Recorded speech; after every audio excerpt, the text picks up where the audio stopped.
Venga. ¿Por qué el nombre de carne cruda? Porque carne cruda significa lo que no está prefabricado, lo que no está manipulado, la realidad tal como es, lo que está crudo, no cocido. O sea, es decir, las cosas como son, sin darle vueltas. Ahí, rápido. 2, venga. ¿La 2? ¿Vamos? Por favor, la 2. ¿Cuál es la filosofía de carne cruda?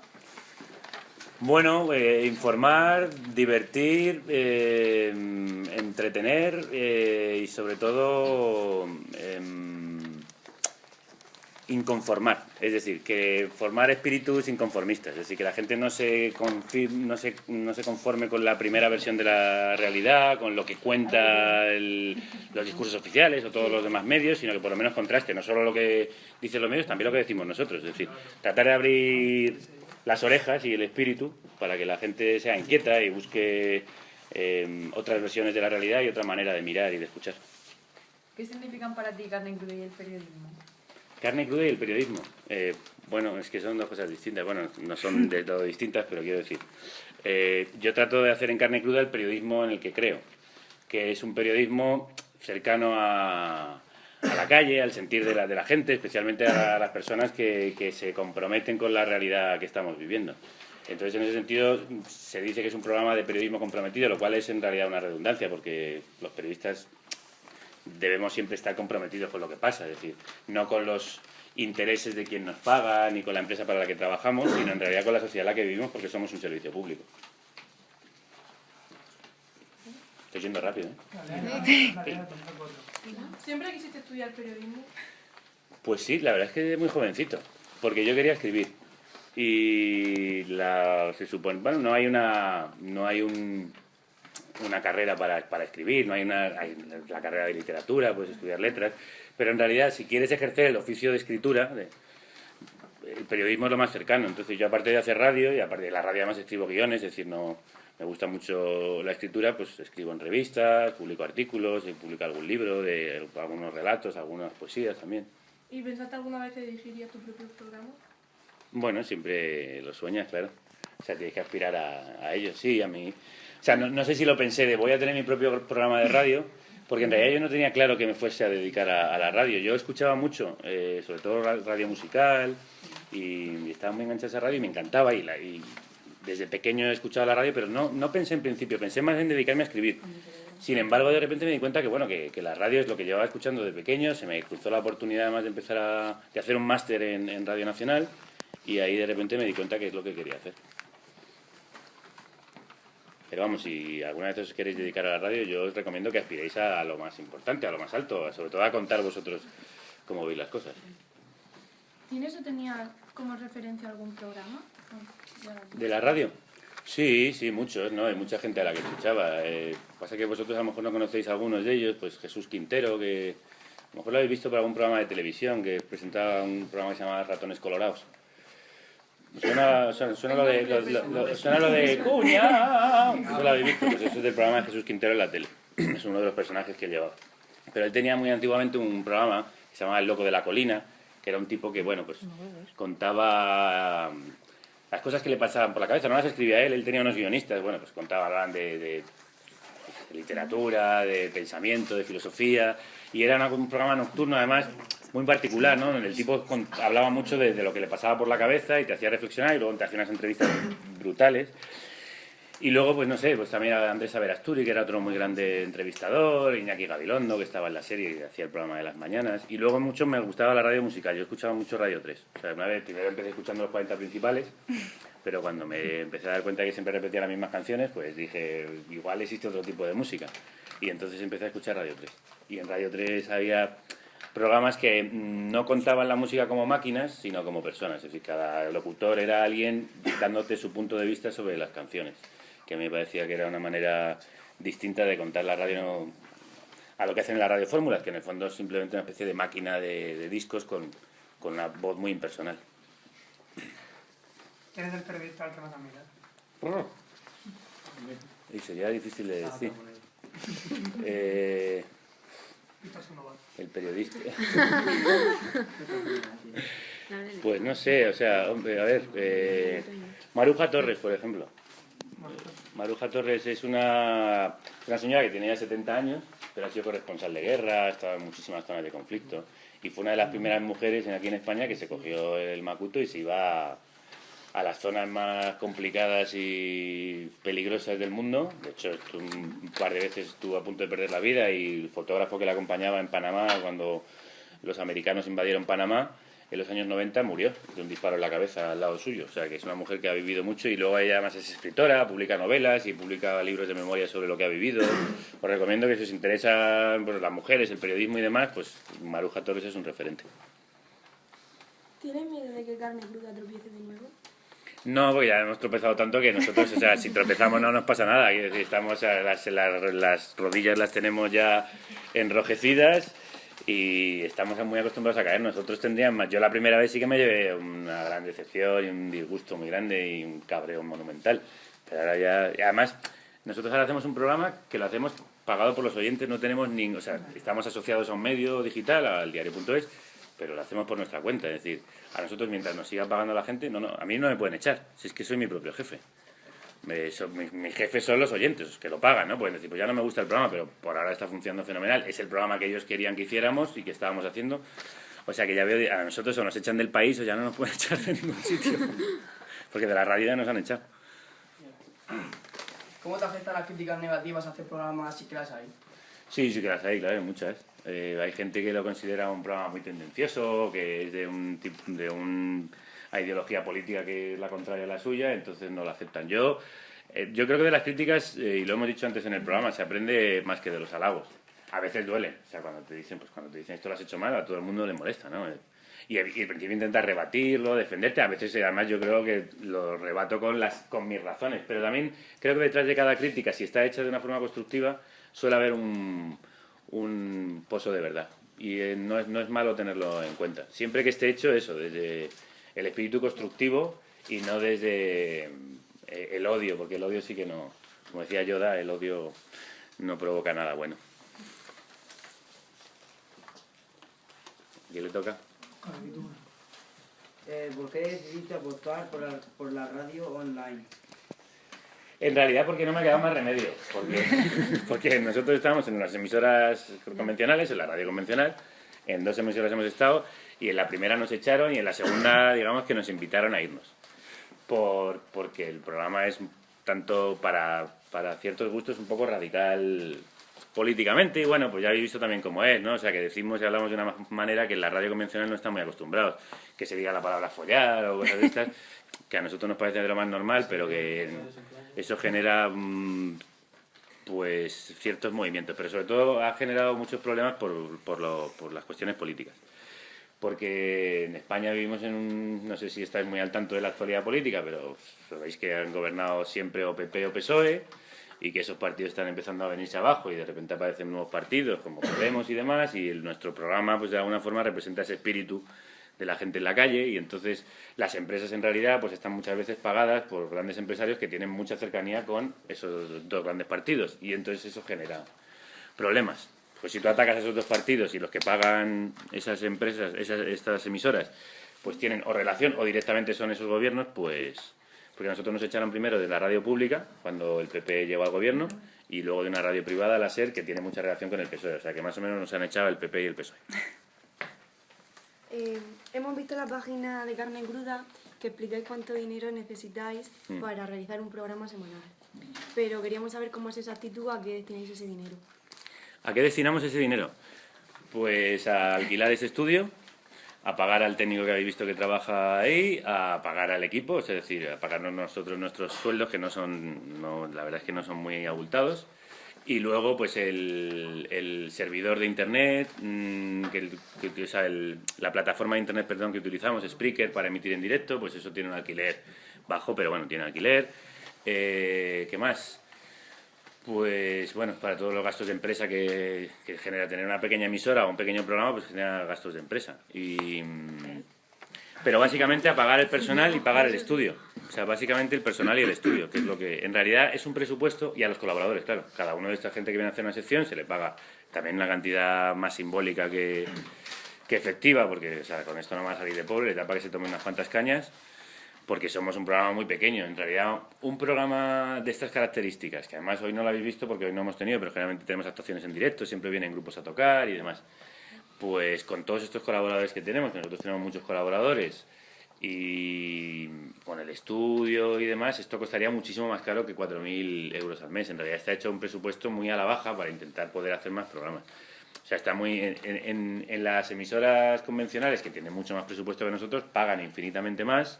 Nosotros estamos intentando empezar a subir el sueldo a los colaboradores y al equipo, pues consiguiendo patrocinio, algo de publicidad, y estamos en ello. O sea, vivimos, quiero decir, no es que vivimos mal, quiero decir que no, tampoco penséis que, o sea, nos da para vivir a todos los que estamos aquí, pero que es un presupuesto muy tirado a la baja. De hecho, ellos en el propio estudio nos hacen un precio especial porque saben las condiciones en las que estamos y tal. Es también un poco que se está dando mucho en estos tiempos de apoyo mutuo, de colaboración. Ellos han empezado con un estudio, eran técnicos de una emisora también convencional que cerró, Punto Radio. Buscaron trabajo, no lo encontraron y dijeron, pues vamos a montar un estudio para quien quiera hacer programas de radio o para alquilarlo a otras emisoras. Y entonces ellos estaban empezando, nosotros también estábamos empezando en esta historia. Oye, pues yo te hago publicidad en el programa, tienes un anuncio en mi página web, lo digo todos los días que estamos en este estudio, le recuerdo a la gente que sí quiere hacer un programa. Y entonces, bueno, pues por favor. Y nos han hecho un precio más barato. Ellos, por ejemplo, se lo alquilan también a Onda Cero y se lo alquilan mucho más caro. Que no se lo digáis a ellos. ¿Tenéis muchos beneficios por encima de vuestras inversiones? No, yo diría que vamos comidos por servidos. O sea, millonarios no nos estamos haciendo. Pero vamos, que nos da para pagar el alquiler y comer y todavía nos da tiempo para ir al cine y eso. O sea, más o menos algún viajecito. O sea, se puede medio ahorrar, pero poco a poco. O sea, tenemos mucha suerte en realidad en tiempos como estos. A nosotros que ya no nos dejan hacer radio en la radio, que sigamos haciendo un programa y tengamos un sueldo con un equipo de, somos eso, 3 personas aquí de redacción, más el técnico, más un chico que está de becario, que trabaja también en el diario.es. Bueno, pues yo creo que no está mal, o sea que es primer objetivo conseguido. Mi objetivo el año que viene es que ganemos más dinero y que todos cobremos más. Vamos. Con el aumento de productores, ¿crees que tardaría mucho en realizar 3 programas semanales? Sí, yo creo que estamos un poco lejos de los 3 y además yo creo que no sería conveniente porque si no probablemente falleceríamos. Es que Es mucho tute, o sea, es que también hacer un programa de radio sin tener todos los medios de los que dispone una emisora es mucho más complicado. O sea, nosotros trabajamos ahora mucho con herramientas precisamente de lo que hemos estado hablando hoy, de herramientas tecnológicas, de Dropbox, que no sé si lo conocéis, es una plataforma para subirte archivos.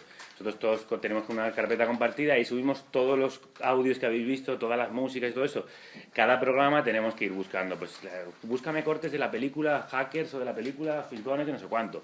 Todo eso lo subes ahí, es decir, es un proceso mucho más elaborado. Tú en una emisora tienes toda una base de audios, de fondos sonoros, y aquí nosotros tenemos que fabricárnoslo prácticamente nosotros desde casa.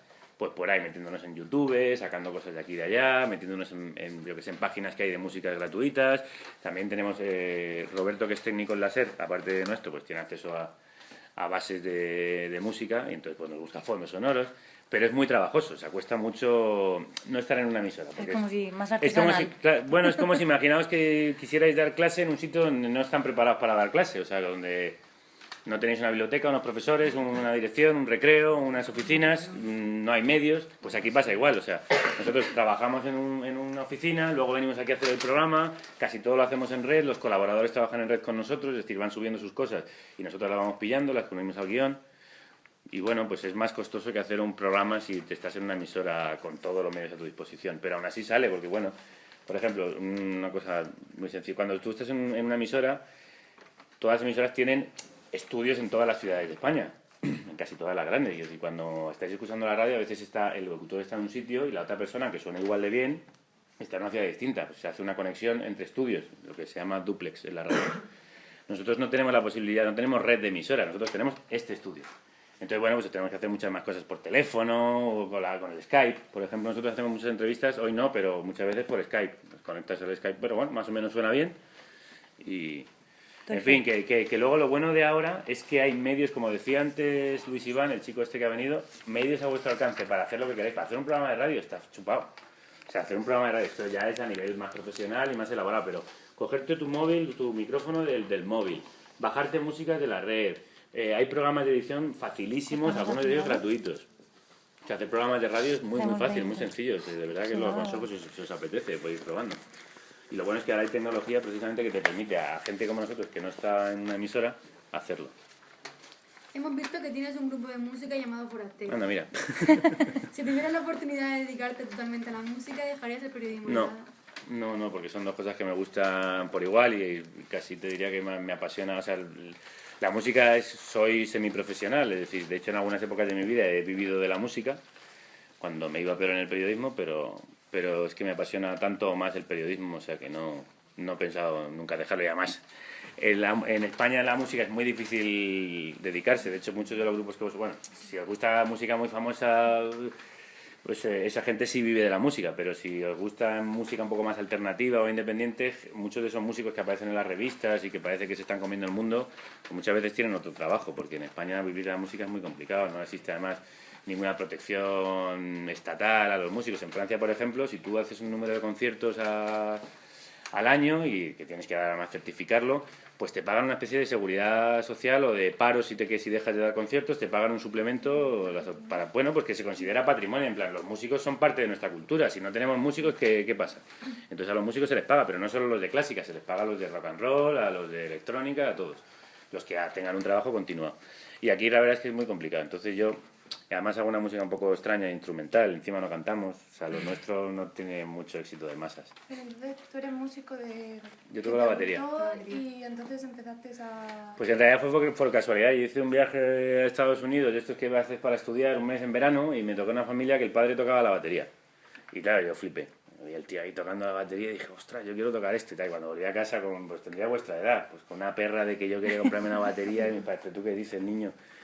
Pues nada, al final cogí ahorros míos, me compré yo la batería, la metimos en el trastero, casi nos echan de la casa los vecinos, pues claro, la batería no es como, o sea, es el instrumento menos adecuado para tocar en casa, aunque fuera en un trastero. Y para aprender. Pues sí, que además para aprender, o sea, todos los instrumentos cuando empiezan suenan fatal, pero una batería es para matar al baterista. O sea, de hecho, hubo más de una vez que un par de vecinos tuvieron ganas de asesinarme. Entonces ya me fui al local, ya empecé con amigos, que empiezan, pues la gente que estaba también empezando a tocar la guitarra, pues como todos empiezan en la música. O sea que, sin tener ni idea, todos nos ponemos ahí a dar porrazos. Eso no, se puede empezar por una escuela de música. Bueno, se puede empezar por una escuela de música, ahora afortunadamente sí. Nosotros empezamos muy punkis. O sea, el local de ensayo muy guarro, con nuestros ahorros, además sus sitios muy pequeños, sudando, un sitio asqueroso, pero bueno, ahí la verdad es que lo pasábamos muy bien. Sí que es verdad que hay escuelas no solo de música clásica, sino también de músicas, digamos, modernas. Y está bien. ¿Te dedicas a algo, tocas? Sí, toco el saxofón. Ah, mira. Estoy en el conservatorio. Ah, muy bien. ¿Y te gusta la clásica, te gusta el jazz o te gusta qué te gusta? A mí, no sé, no me gusta un tipo en concreto de música. Me gusta probar diferentes cosas porque Pues eso es lo bueno. no hay que cerrarse. No. Hay que probar porque dentro de un estilo te puede gustar una cosa y dentro de otro te puede gustar otra. Claro. Y es mejor... No, prueba, que además siempre sale todo. Yo creo que toda la música se puede sacar algo interesante. ¿Crees que el incremento de IVA en cultura del 21% Joder. puede hacer desaparecer actividades como el cine o el teatro o que se lea menos? Hombre, no sé si es desaparecer, que quizás es muy drástico, pero indudablemente han afectado a toda la industria cultural de manera salvaje. O sea, tú tened en cuenta, para los conciertos, las funciones de teatro, las películas, tened en cuenta que de todo lo que cobran ellos, un 21%, que es casi una cuarta parte, bueno, una quinta parte de lo que cobran, se lo tienen que dar al Estado. O sea, es un dinero que no si tú tienes que pagar, pues en un concierto, por ejemplo, tienes que pagar, abrir la sala, pagar a los camareros, el servicio de limpieza, el pinchadiscos, el de seguridad, que pueden ser varios, el mantenimiento del equipo sonoro y todo esto. Luego tienes que pagar a los músicos, que a su vez también tenemos que declarar ese IVA. Es decir, entonces todos vamos perdiendo un porcentaje muy grande a lo largo del camino y al final cuando tú repartes el dinero entre los músicos y el tipo de la sala reparte el dinero entre su equipo, tocan a muy poco. En el cine pasa exactamente igual, es decir, las entradas de repente se encarecen porque es que le tienes que añadir ese 21% porque si no, alquilar la película cuesta un dineral. El equipo de proyección, los chicos de los tickets, la limpieza, las palomitas, todo eso cuesta, o sea, mantener una sala de cine cuesta muchísimo dinero. Entonces, claro, un 21% más hace que, en realidad es como si le restaras a lo que ya estaba ganando un 21%. Antes el porcentaje estaba en un 15%. Y aún así era alto y se dice que es alto para la cultura, porque, por ejemplo, y esto se ha protestado mucho, la pornografía en España tiene un 4%. O sea, el porno tiene un 4%. Y o sea, estamos protegiendo al porno y no protegiendo a la cultura. Es absurdo. Entonces, lo que se debería hacer la cultura no es solo no subirlo a 21, como se subió todo, sino bajarlo por encima del 15, que es como estaba antes, porque si no pues, nos quedaremos sin cine, nos quedaremos sin música, porque cada vez que te planteas a veces hacer algo, la gente lo está haciendo mucho por amor al arte, en sus ratos libres, la gente hace películas con cámaras HD de estas de, venga, pues nos paga a los actores, luego si la película funciona, pues sí les paga, pero claro, si no se puede hacer si no puedes crear una industria ni cinematográfica y los músicos empiezan a cansarse. Los músicos no venden discos, porque la gente se los baja. No ganan dinero en las salas porque, como os he explicado, es muy complicado. La verdad es que esto de dedicarse profesionalmente a la cultura últimamente está muy complicado. Cada vez más. Y el 21% no acaba con la cultura, pero le pega un aguijonazo terrible. A ver, Dígame. ¿qué pensaste y sentiste al ganar el premio Onda cuando el programa ya no existía? Pues en realidad fue una especie de venganza, ¿no? Porque es que además justo, claro, nos dieron el premio cuando el programa ya no estaba emitiéndose en ese momento. Entonces fue una cosa de reconocimiento. Imagínate, yo qué sé, pues que tú pierdes un campeonato de algo, te gusta el deporte y de repente a posteriori te reconocen que en el fondo debías haber ganado tú porque el otro equipo hizo trampas, ¿no? Pues esa sensación de reconfortante de, bueno, que por lo menos nos ha recompensado el esfuerzo, porque además nosotros éramos un equipo en Radio 3 muy pequeñito también como este, que nos pegábamos unas panzadas a trabajar brutales, como todo el mundo, o sea, que no es que fuéramos más, pero bueno, nosotros nos le dedicábamos mucho tiempo y mucho interés al programa, y cuando nos echaron fue como de... Además, por razones, ¿sabes? El programa funcionaba muy bien, el programa más oído de nuestra emisora, el programa más viral de toda Radio Nacional. Y bueno, pues cuando esas cosas te mueves. Imagínate que tú sacas un examen un 10 y te dicen, pero te suspendo pues porque no me gusta tu cara. Pues claro, te sienta mal. Pues eso. ¿Vamos? Ahora que tú eres el que dirige el programa, te sientes más libre que cuando estabas sentado. Yo en realidad siempre he dirigido el programa. O sea, y además yo tengo que decir una cosa. Yo siempre he hecho el programa que quería hacer en total libertad, porque a mí cuando me han censurado del todo. O sea, he pasado de tener programa a no tenerlo. No ha sido de estas personas a las que le dicen, oye, pues modera un poco tu discurso, o esto no lo digas así. Hombre, vamos a ver, algunas veces te sugieren desde la jefatura que hagas esto, que lo otro, y a veces tú mismo te autocensuras o buscas una manera de decirlo que no te cree tantos problemas. Porque, bueno, joder, tampoco le gusta a uno estar metiéndose en jaleos todo el día. Pero yo en realidad nunca me tuve que censurar, hice siempre el programa que quería. Sigo bien, ¿no? Está bien. ¿Quieres decir algo? No, creo que no, pero bueno. Que... Queda poco ya. De hecho, la única vez... Mira, ¿qué vas a hacer, Manuel?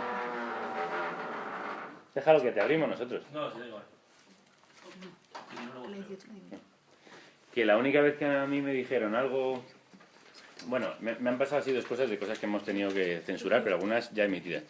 Cuando estaba en Radio Nacional, cuando estaba el antiguo rey, no el de ahora, queríamos hacer una broma, que era como el rey es el rey de todos los españoles, pues que los españoles le escribiéramos el discurso. Entonces le pedimos a los oyentes que mandasen fragmentos del discurso del rey. O sea, podéis imaginar las barbaridades que decían aquellos. Y entonces cogimos a un imitador del rey y le hizo como que le españoles... Me lleno de orgullo y satisfacción dirigirme a vosotros en este momento para pediros la república. Y había cosas así, ¿no?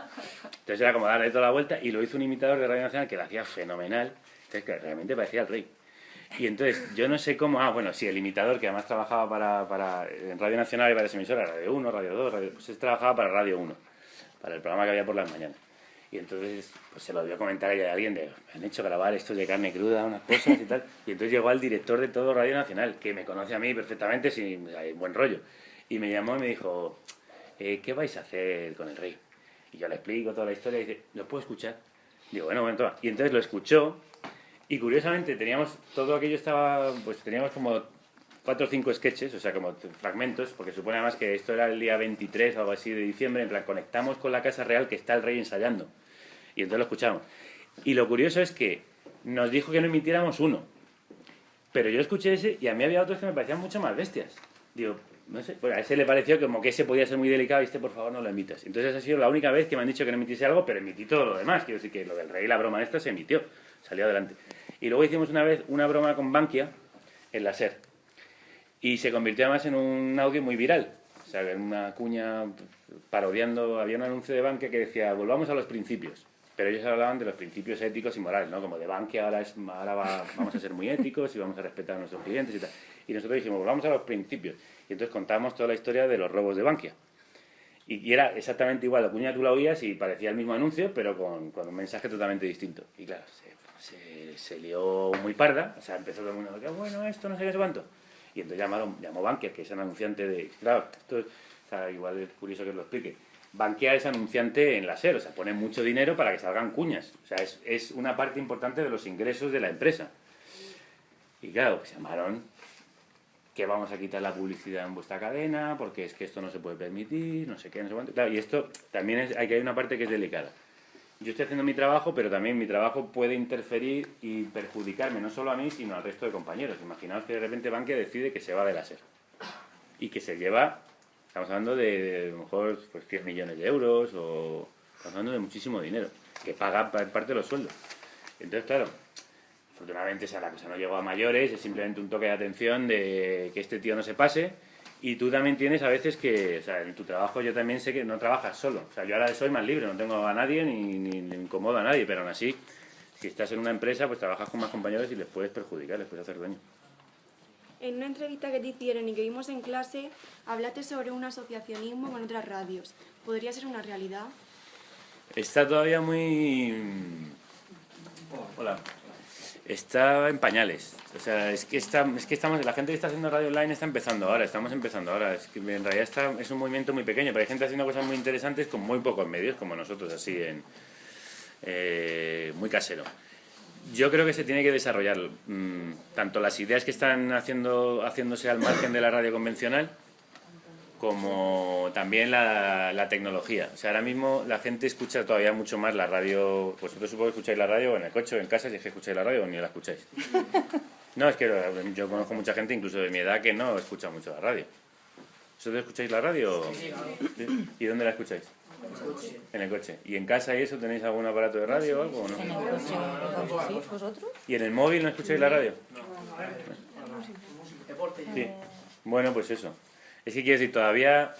O sea, la radio lo que tiene que conseguir es que vosotros que vais a ser los oyentes de mañana, o sea, porque además vosotros llegará un momento que tendréis vuestros trabajos, vuestro poder adquisitivo, la gente... O sea, al final...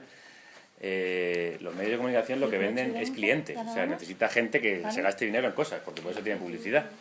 Entonces, hay que atraeros a vosotros a la radio.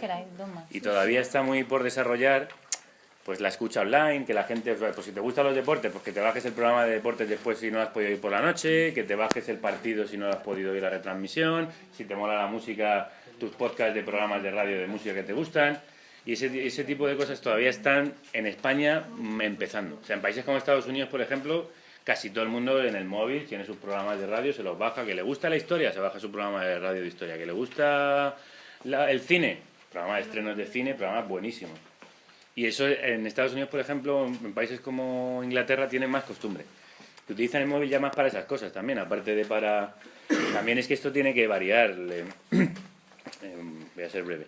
Pero llegará un momento que, por ejemplo, no te consuma casi datos. O sea, en realidad te consume datos y esto porque las telefónicas no quieren soltar el negocio. O sea, quieren cobrarte que si tú te bajas programas muy pesados y tal, pues te cobran una pasta. Pero llegará un momento que a lo mejor, y esto se está ya diciendo, que probablemente las compañías telefónicas te ofrezcan tus programas de radio y podcast gratuitos para atraerte, ¿no? Pues en plan, Telefónica, si quieres escuchar la mejor radio, ¿sabes? Siempre se van a asociar programas de radio a esto porque ahora mismo es muy caro.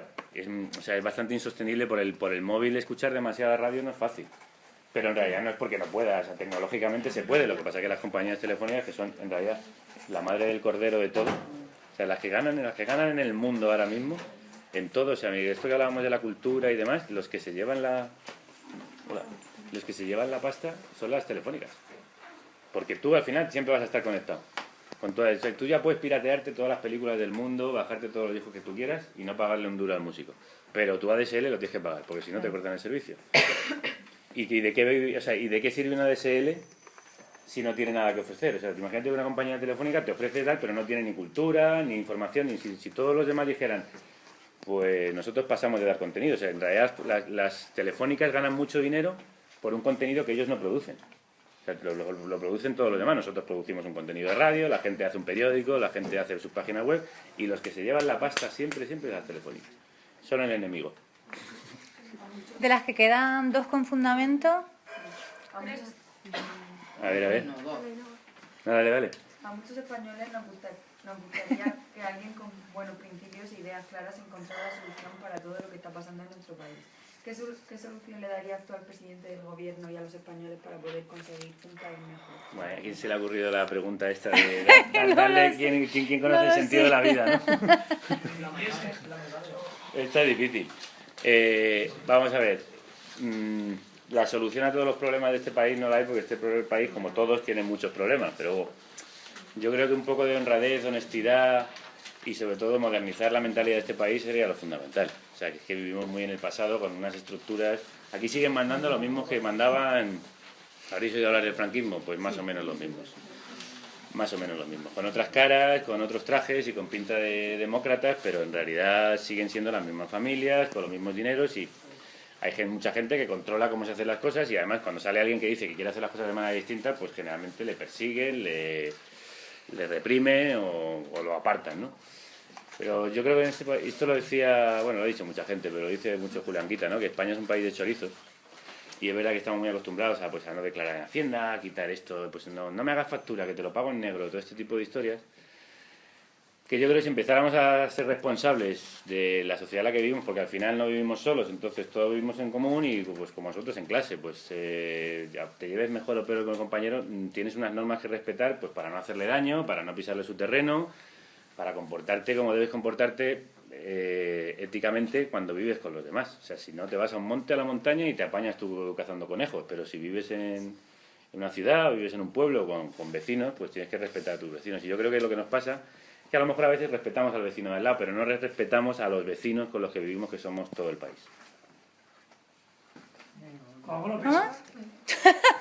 Pues he dejado de beber ambas. Vale, muy bien.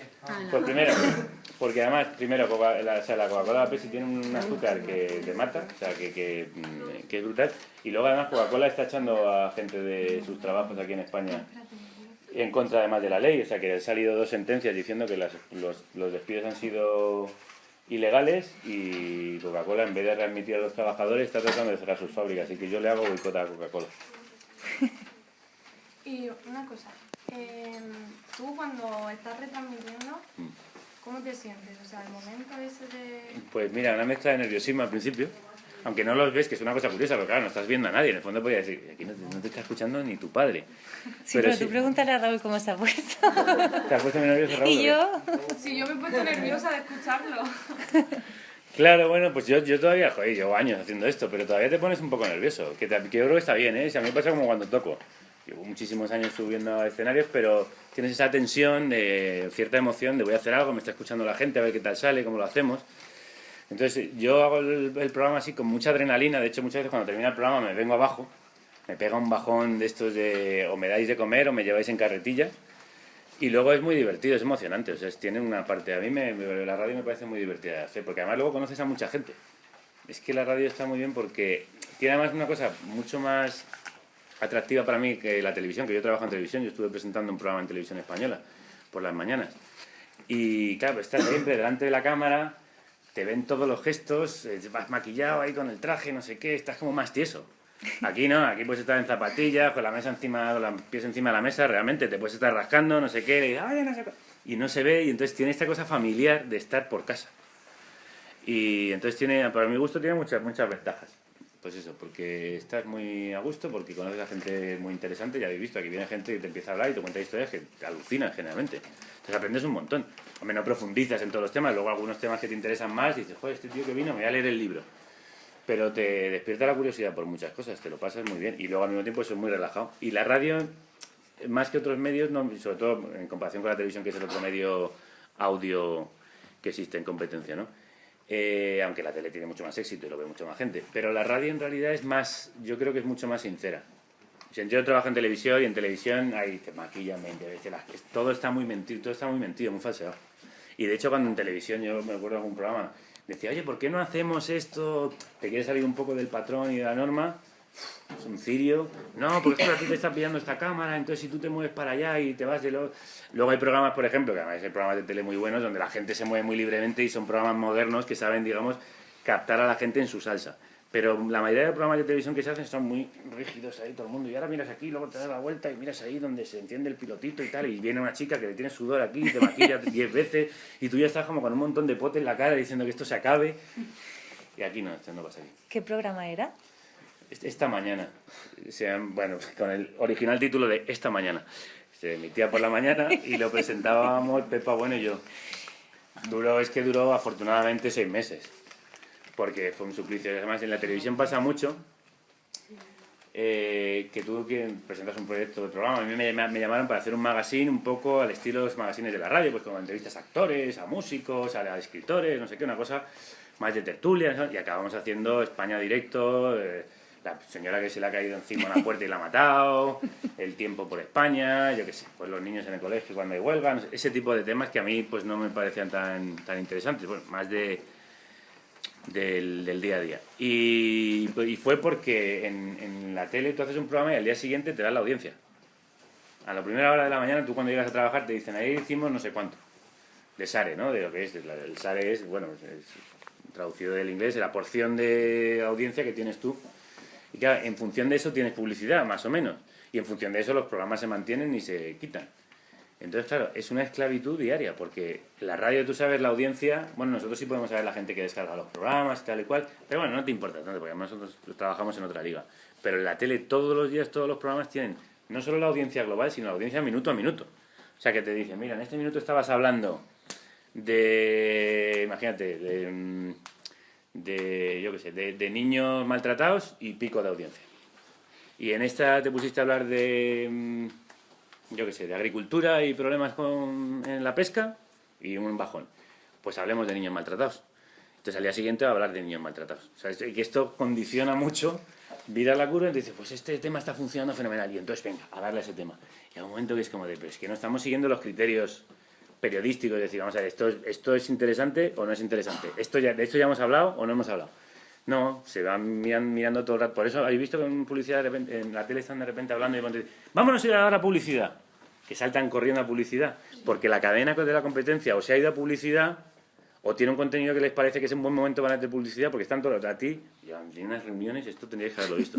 Reuniones que te viene un tío a explicarte todas las curvas de Telecinco, Antena 3, Televisión Española, no sé qué. Y entonces te ponen todo tu programa y abajo todo el programa de la competencia. Y te van diciendo los contenidos que tenían ellos, los cortes publicitarios y los contenidos que tenías tú. Y con eso ponte tú a hacer o sea, a componerte el asunto, a ver cómo entender, o sea, a sacar conclusiones. Porque Antena 3 aquí se fue a publicidad, pero aquí Telecinco estaba hablando con la hija con el hijo con Paquirrín, y aquí de repente volvieron de publicidad y vosotros estabais hablando de... Es un lío, vamos a ver, o sea, de esto no se puede sacar... Aparte que te vuelves loco, si tienes que estar pensando, pues en televisión están todo el rato pensando en eso. Pensando en... Esto ya no lo grabes, esto se lo estoy contando por curiosidad. Esto ya... No, pero en televisión están todo el rato así midiendo. O sea, tú cuando trabajas en televisión en el control tienen todas las otras cadenas puestas. Y entonces por eso a veces veréis que hace a lo mejor un periodista una pregunta y cuando va a contestar dice, pero no me contestes ahora. Vamos un momento a la publicidad, porque le han dicho en ese momento por el pinganillo, a publicidad, a publicidad. Porque han vuelto los otros, porque, en fin, de publicidad se hacen todo el rato contra la programación. Y eso, claro, genera un estrés para trabajar. No te da igual. Bueno, yo ya he terminado.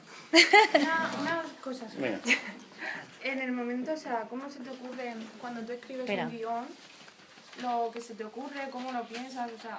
Bueno, son temas de la actualidad, pero luego tienes que meterle todas las cosas para que tenga su gracia, su... Ya, pero bueno, piensas como cuando tú escribes un texto, si te mandan una redacción o algo así, esto es lo mismo, es una redacción para la radio. En el fondo no es más que eso. Pero ya... no llega un momento que te quedas a lo mejor sin ideas o... Sí, hombre, claro, como todo, hay veces que no estás más que no estás creativo. Lo que pasa es que también como la creatividad, en el fondo, es un músculo. Si lo ejercitas mucho, al final estás acostumbrado. Yo he trabajado mucho tiempo, por ejemplo, haciendo guiones de humor, y al final estabas acostumbrado a pensar en chistes, en gags para cosas, porque estabas en eso. Cuando lo dejas de hacer un tiempo, pues te cuesta más volverte a poner. Y con esto, cuando llevas tantos años haciendo guiones, pues ya piensas en sonido. Aquí le voy a poner un corte de esto y le voy a buscar una música no sé cuánto. Y más o menos se te ocurre. Hay veces que sí que te quedas atrancado y dices, ¿qué pongo? ¿Qué digo? Pasa. Pero más o menos, como te digo, es un músculo. Es como el deportista. Evidentemente, con el tiempo, pues te irás cansando. Pero es como si un deportista que está entrenado le dice, si te cansas cuando corres, y dice, pues no, porque estoy entrenado. Pues esto en el fondo es lo mismo. Si estás entrenado, no te cansas, más o menos. Hay días que corres mejor, otros días peor, pero más o menos siempre das la misma marca. ¿Ya? Muchas gracias. A vosotros.